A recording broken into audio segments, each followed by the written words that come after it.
Pungli di Terminal Tirtonadi viral di TikTok, pegawai kontrak dipecat.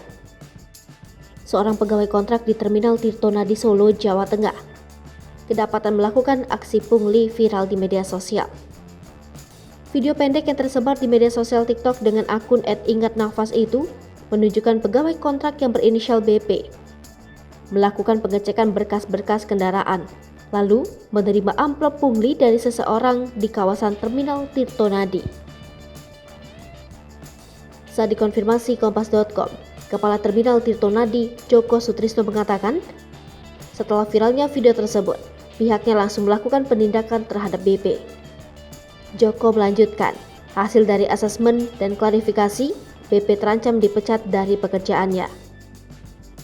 Kepala Balai Pengelola Transportasi Darat Wilayah 10 Provinsi Jawa Tengah dan Daerah Istimewa Yogyakarta, Eko Agus Susanto mengatakan, pihaknya telah memecat BP.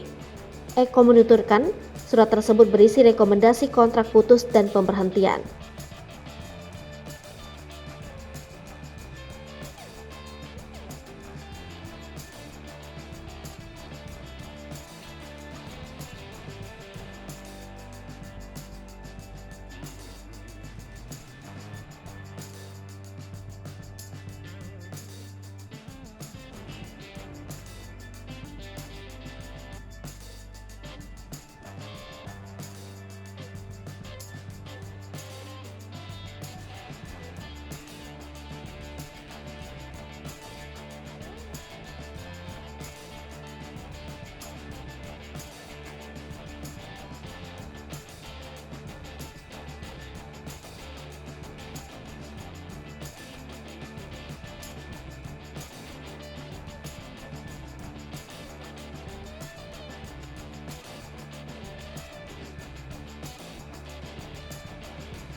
Hai pemirsa Sri Popo TV, jangan lupa komen, like, dan subscribe, serta tonton terus berita-berita